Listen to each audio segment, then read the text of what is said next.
Hi friends, நம்ம இப்போ KFC சுவையில் சிக்கன் எப்படி பண்ணலாம் சொல்லிட்டு இந்த வீடியோவில் பார்க்கலாம்.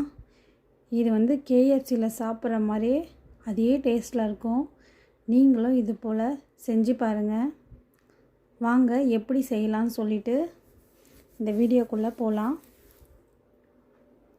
ஃப்ரெண்ட்ஸ், இதுக்கு தேவையான பொருள் என்னென்னு பார்க்கலாம். கொஞ்சமாக மஞ்சத்தூள், கொஞ்சமாக சீரகத்தூள், கொஞ்சமாக மிளகுத்தூள், கொஞ்சமாக சில்லி பவுடர், தேவையான அளவு உப்பு, ஆஃப் லெமன். இது ஃபுல்லாக மிக்ஸ் பண்ணிக்கோங்க. மிக்ஸ் பண்ணிவிட்டு நான் 150 கிராம் சிக்கன் எடுத்துருக்கேன். எல்லாமே போன்லெஸ் சிக்கன். பாருங்கள், இதில் நல்லா பெரட்டி விடுங்க. சிக்கனை பெரட்டி விட்டுட்டு இதை வந்து 1 ஹவர் இல்லைன்னா ½ ஹவர் அப்படியே எடுத்து வச்சுருங்க. அப்போ தான் இந்த மசாலாலாம் இந்த சிக்கன் உள்ளே இறங்கும். இப்போது அடுத்தது வந்து தேவையான அளவு மைதா மாவு எடுத்துக்கிறேன். மைதா மாவில் கொஞ்சமாக சீரகத்தூள், மிளகுத்தூள், உப்பு போட்டு நல்லா கிளறி விட்டுக்கோங்க. கிளறிட்டு ½ லெமன் புழிஞ்சு விட்டுக்கோங்க. புழிஞ்சிட்டு கொஞ்சமாக தண்ணி ஊற்றி மாவை உதிரியாக பிசைஞ்சிக்கோங்க. மாவை உதிரியாக பிசைஞ்சிட்டு ஜல்லடை வச்சு ஜலிச்சுக்கோங்க. இப்போ கொஞ்சமாக மைதா மாவு எடுத்து அதில் தண்ணி மிக்ஸ் பண்ணிவிட்டு இதை சிக்கன் மேலே ஊற்றிக்கலாம்.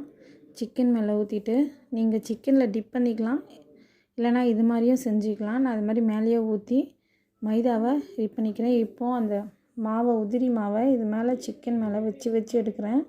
வச்சுட்டு இப்போ எண்ணெய் சூடு பண்ணி வச்சுருக்கேன். இப்போ அதில் வந்து இந்த சிக்கனை எடுத்து போட்டுக்கலாம். பாருங்கள், சிக்கனை போட்டுட்டேன்.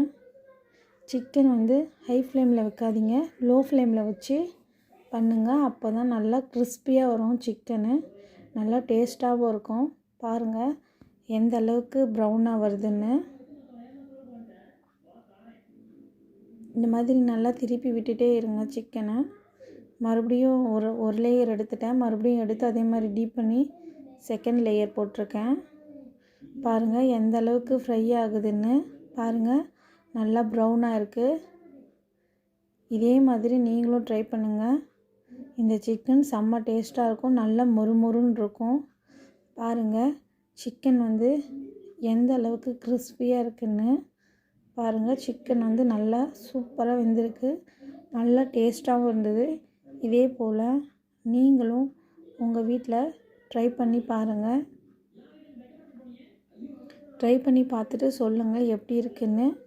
என்னோடய சேனல் பிடிச்சிருந்தா சப்ஸ்கிரைப் பண்ணுங்கள். Thank you friends.